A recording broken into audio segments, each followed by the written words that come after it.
আসসালামু আলাইকুম গাইস, আশা করি কেমন আছেন, ভালোই আছেন। তো আজকে আমাদের 1 মাস পর উঠানটা ঝাড়ু দেওয়া হয় না। তো আমাদের উঠানটা আমরা আজকে ঝাড়ু দেব। তো অনেক দিন হয়েছে যে এই জায়গাটা অনেক অগোছালো এবং অপরিষ্কার আছে। তো আমরা আজকে আজকে এই জায়গাটা ঝাড়ু দিয়ে একবারে পরিষ্কার করে ফেলামো।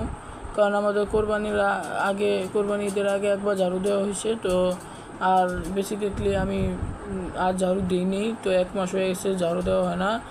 আর হলো সম্ভবত আমি প্রত্যেক সপ্তাহে শুক্রবার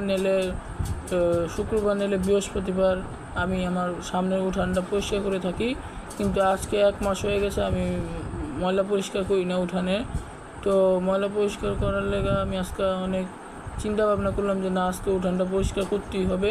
তো চকিটা সরায় আমি আজকে উঠানটা পরিষ্কার করে ফেলাইলাম। তো উঠানটা পরিষ্কার করলে নিজের কাছে একটা আনন্দ বোধ হয়, কারণ পরিষ্কার পরিচ্ছন্ন ইমানের অঙ্গ। তো সবাই একটু পরিষ্কার পরিচ্ছন্ন রাখবে নিজের উঠানটা, কারণ পরিষ্কার পরিচ্ছন্ন থাকলেই মনের ভিতরে একটা মন পরিষ্কার হয়ে যায়। কারণ পরিষ্কার পরিচ্ছন্নটাই ভালো, কারণ পরিষ্কার পরিচ্ছন্নই ইমানের অঙ্গ। তো সবাই পরিষ্কার পরিচ্ছন্ন থাকবেন। এবং আমাদের কাজ শেষ, এখন উঠানে কয়েকটা গাছ আছে, তো এই গাছগুলো আমরা ফালিয়ে দিলাম। তো উঠানে এইদিকে একটু ঝাড়ু দিয়ে দিলাম। তো আজকের মতো এদিকে